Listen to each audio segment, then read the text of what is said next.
All right, welcome everyone to episode 50 of APS Radio. My name is Jim Burneka.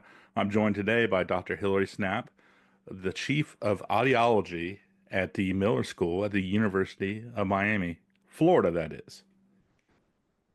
Hi, Jim. Thank you so much for taking the time to speak with me. I'm really looking forward to our discussion today on noise-induced hearing loss. Yes, I'm excited as well. We did have a brief talk a couple weeks ago that really was just, in a way, a setup for this. So I'm excited to record this and get this out to the masses. Well, and I'm excited too. So, all right, we could just jump right into it. So, when did firefighters and hearing loss even come on your radar? That's actually a great question. So, um, you know, noise-induced hearing loss, or the risks of noise in different occupational working groups, but in particular firefighters, is a long known issue, right? So we've known about this for a very, very long time, and there's been a lot of efforts towards improving, environmental noise exposure and protective mechanisms in occupational groups. But for us, particularly in the research that we're doing, we started working with a firefighter group in 2020. And it was really a extension of the long-standing ongoing work in the Firefighter Cancer Initiative here at the University of Miami, which has really been an incredibly successful and groundbreaking series of work to improve the health and reduce health disparities in firefighters in not just South Florida, but in really across the nation. Absolutely. And I mean, I imagine, and you mentioned a lot of these occupations, but were you already aware of the chemicals, all these autotoxic chemicals that were really causing a lot of these issues with us, but and just the fact that we're kind of oblivious to them all. Yeah, so yeah, there's been ongoing research around the toxic exposures in various occupational groups. Again, firefighters really being a primary point of interest because of the amount of exposure and repeated exposure they get to various chemicals. And so in the Firefighter Cancer Initiative, which is led by my colleague and friend, Dr. Aaron Kobetz, they really started to investigate how this can lead to the increased cancer rates in firefighters.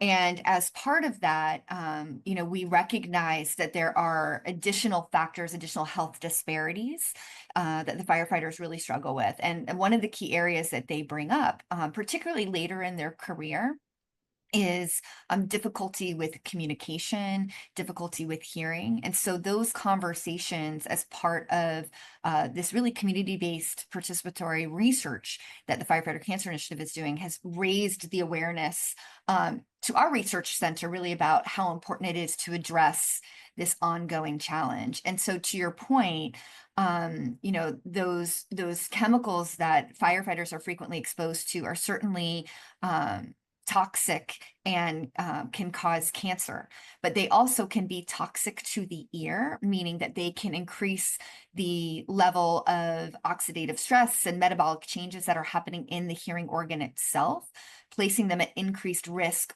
for hearing loss. And of course, we're all subject to hearing loss.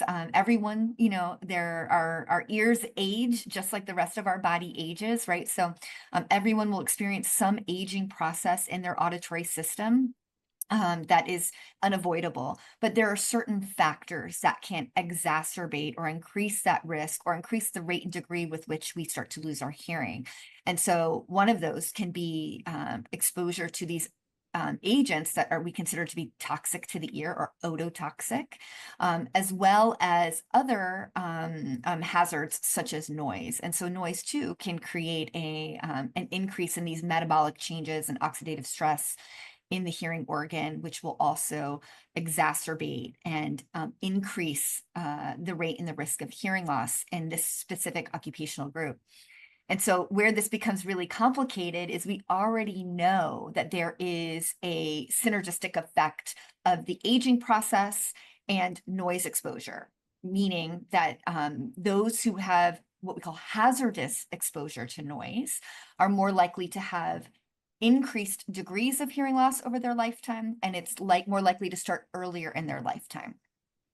But the same is true for these ototoxic agents. So firefighters are, perhaps particularly vulnerable because they have both of those additional environmental factors impacting their aging process as it relates to their hearing system, their auditory system. I think I went into the job knowing that there was certainly an increased risk for hearing loss. I knew that it was prevalent. I mean, as soon as I started, and it was obvious just because of, again, the sirens, air horns, I mean, all the loud noises that were around. But I still think there is a huge disconnect with the awareness that it's magnified because of the exposures that we receive too. The same exposures, like as you mentioned, that cause us cancer, also cause us reproductive issues, is causing our hearing loss. But nobody is really out there talking about it. I guess maybe that's my role in this thing, but um, I think we just need to get out there more. And I'm glad that you're part of this. That's getting word out there that this is a thing. The same and really the same ways that we reduce our risk with cancer are going to be the same ways we reduce our risk when it comes to hearing loss. Yeah, so it really has to be, a multi, pronged approach, right? And so awareness is certainly key, but also we need to focus on, prevention, early detection, and then therapeutics, right? So that's really what, in order to conquer or mitigate these risks, we have to think about all of those pieces. And so one of the challenges that we face is this issue of awareness, right? And so I think what's particularly complex when it comes to noise-induced hearing loss is one, we're around noise every single day, right? Noise is unavoidable. It is part of our every single day, our every day of our life, right? And the other factor is that not all noise is necessarily risky, right?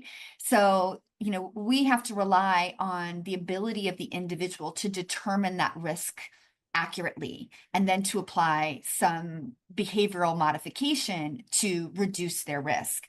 And that's really challenging because a lot of the things that we expose ourselves to are also things that motivate us, right? Or that create joy and happiness around us. Music can be played too loud, but music can also be inspiring and uplifting.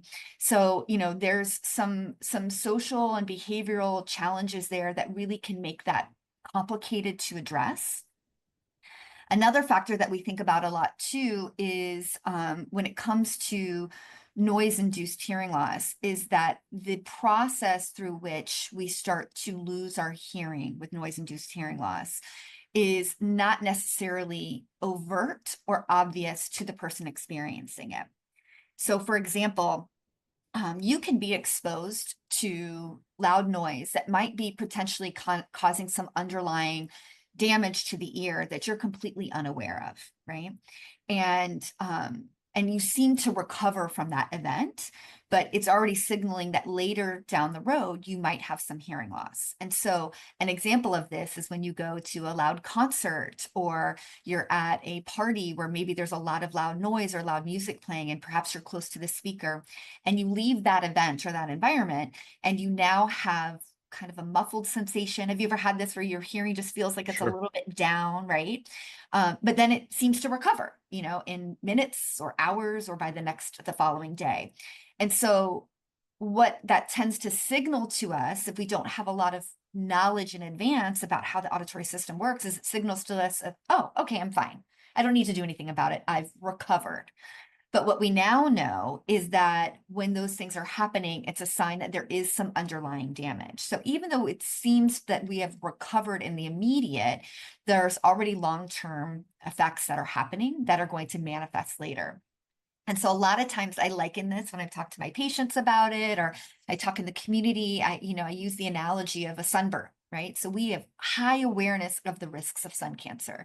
We know that repeated exposure to the sun without protection is going to increase our risks of skin cancer. But we also know that if we get a sunburn, similarly, we're going to recover and it seems like everything is fine. But we now know that those repeated sunburns, that repeated damage will cause a longer term effect that will not manifest necessarily the next day, but maybe years later.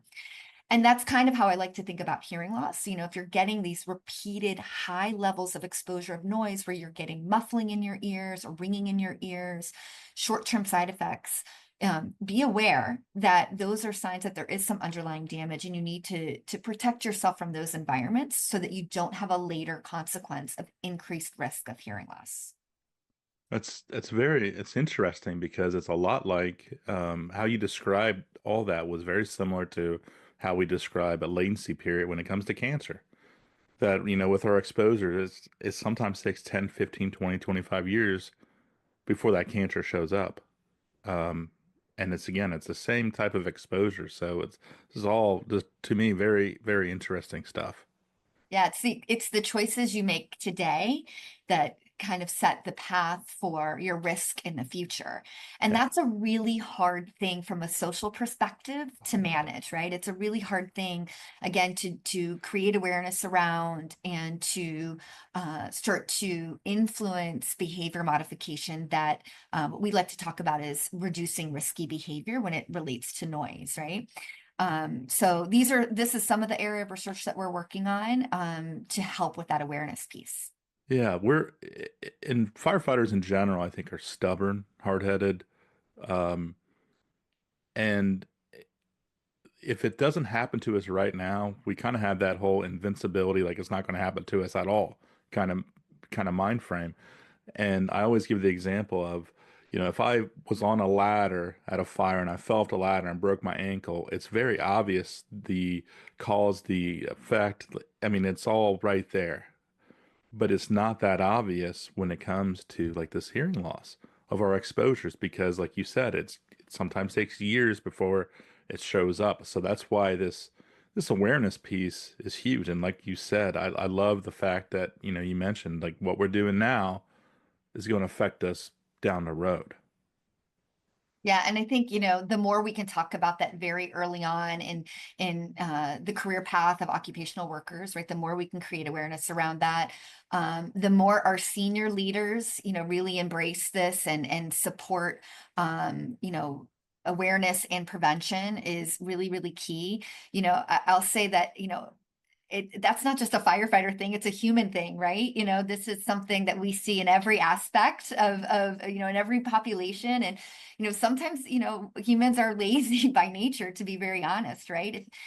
There's a cost kind of award psychological component to this, right? And so if there's no wow effect, if there's not an immediate signaling back to the individual of the benefit of taking an action, it's just far less likely that we're going to put any additional effort into something if it's not really clear to us what the reward or the benefit is.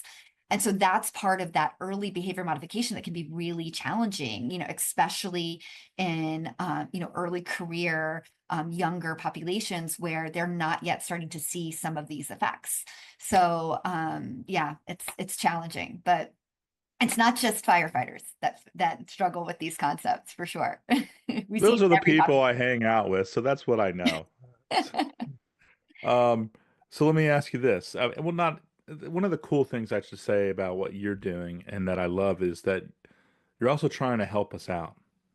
You realize that this is a problem and you're actively trying to do something that will better our hearing and not have us lose it as quickly. So if you don't mind, could you touch on the study that you're working on? Because I've never heard of such a thing, but I think it's so cool what you're working on. Yeah, absolutely. So we have a few different studies that we're doing in firefighters.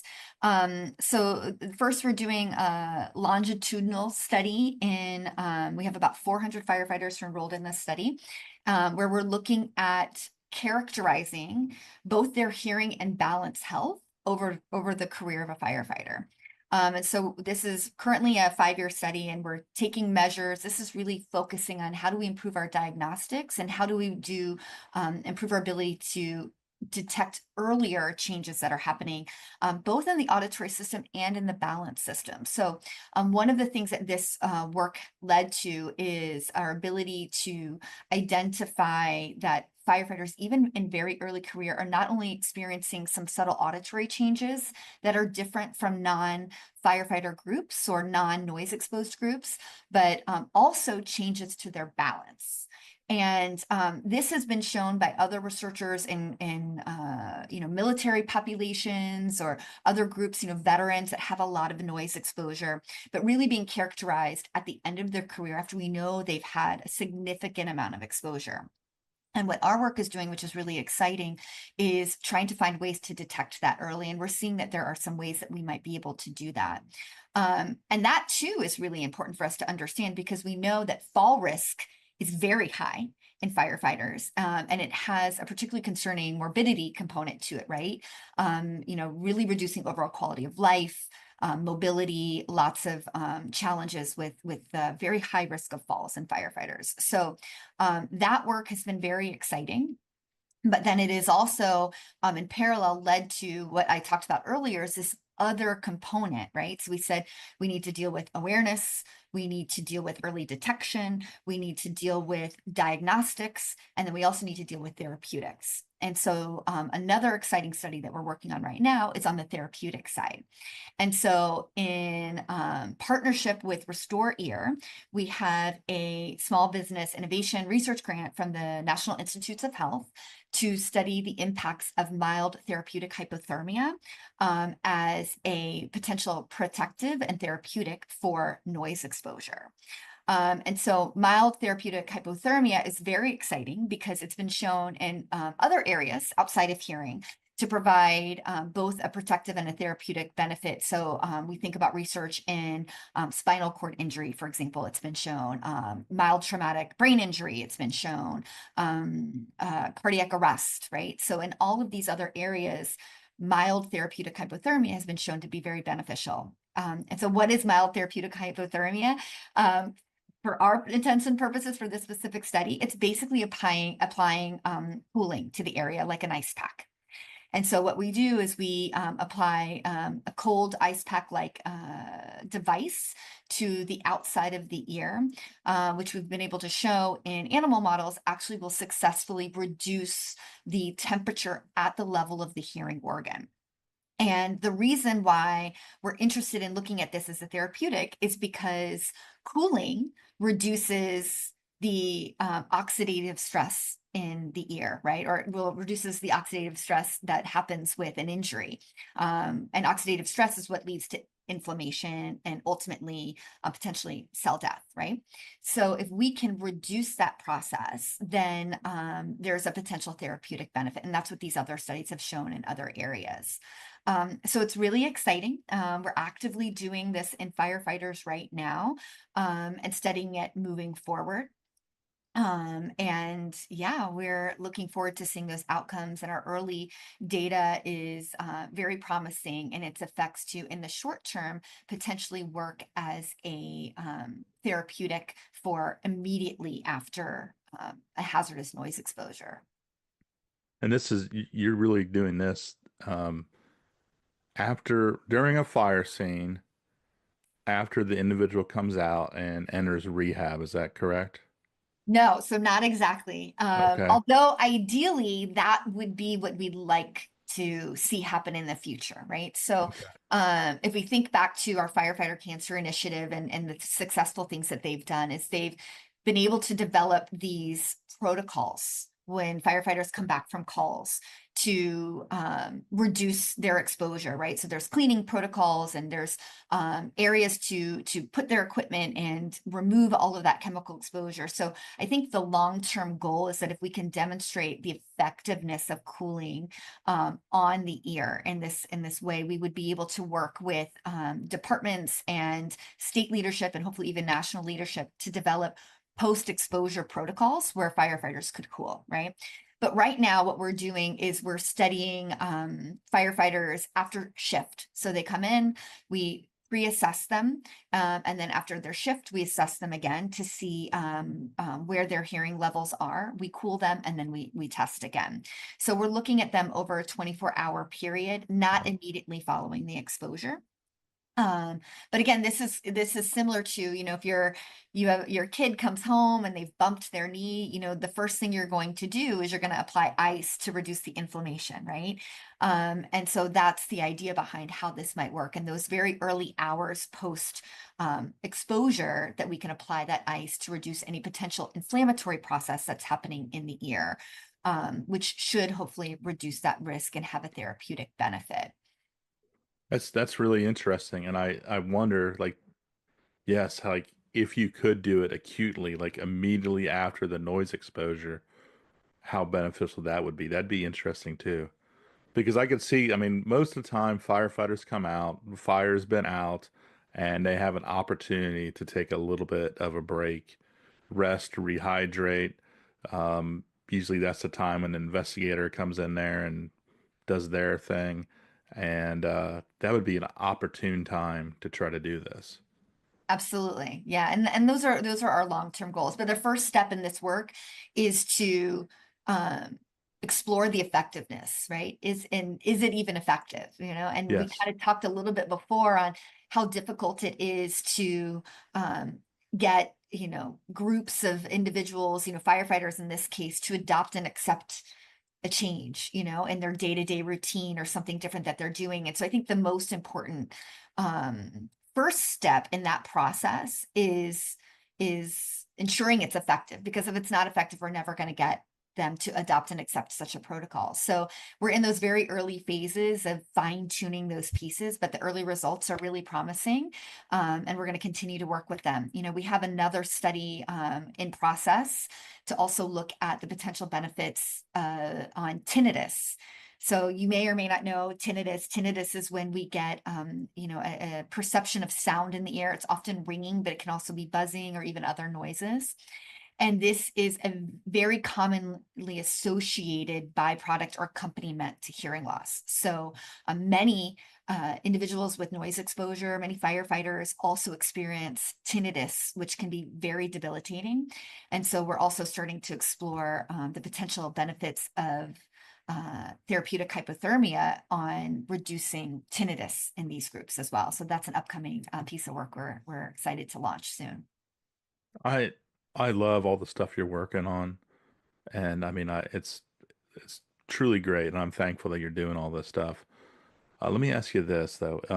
If you're a firefighter out there and you're struggling, like you're noticing that you're having some hearing loss, and you're having, maybe your department has an NFPA physical, maybe they don't, but even with those physicals, the traditional true tone, press a button when you hear the Yeah. noise, that isn't catching so much of our hearing loss. There's so many, I mean, including me, like I could pass that test, but I know I had issues.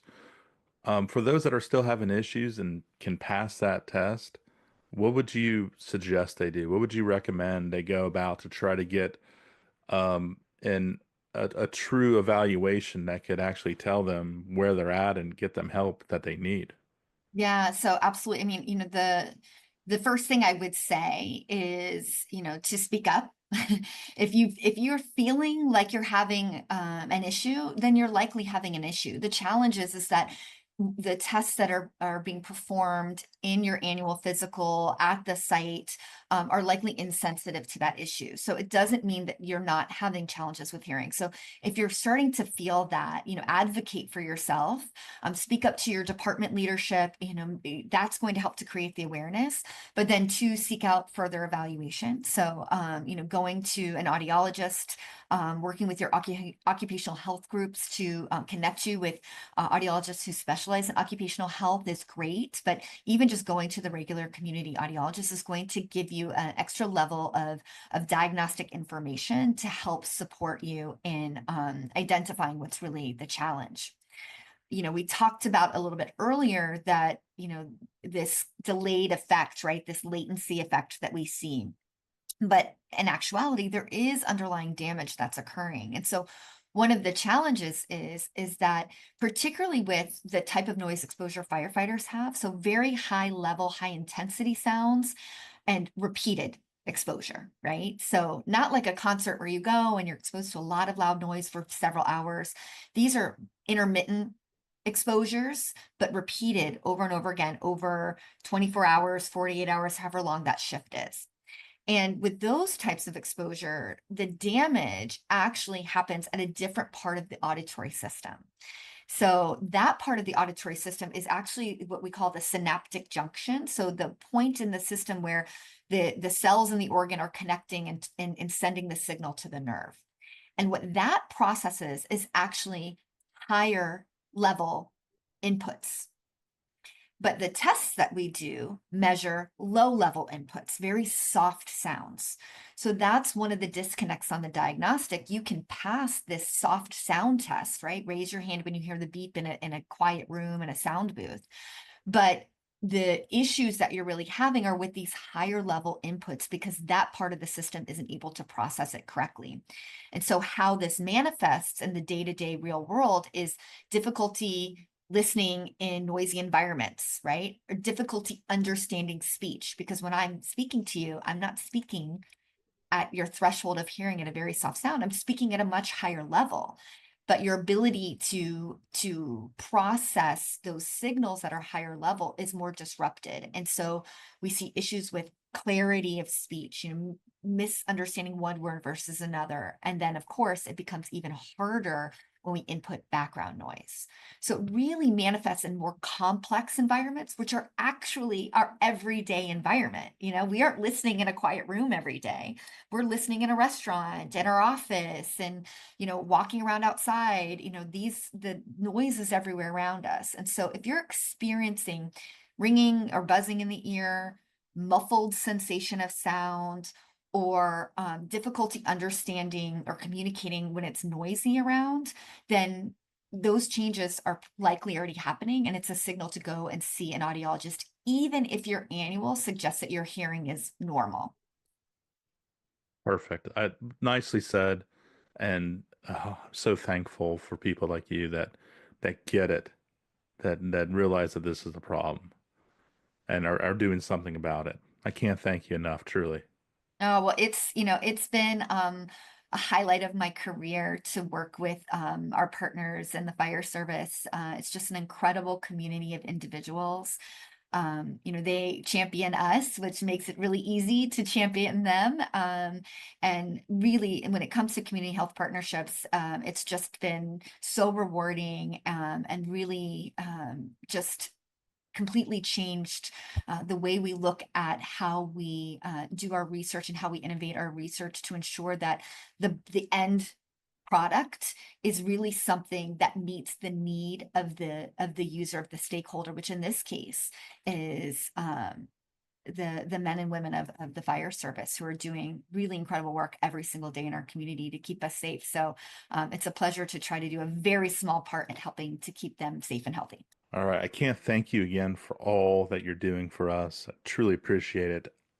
If the viewers or listeners out there wanted to learn more about you and what you're doing, how would they contact you?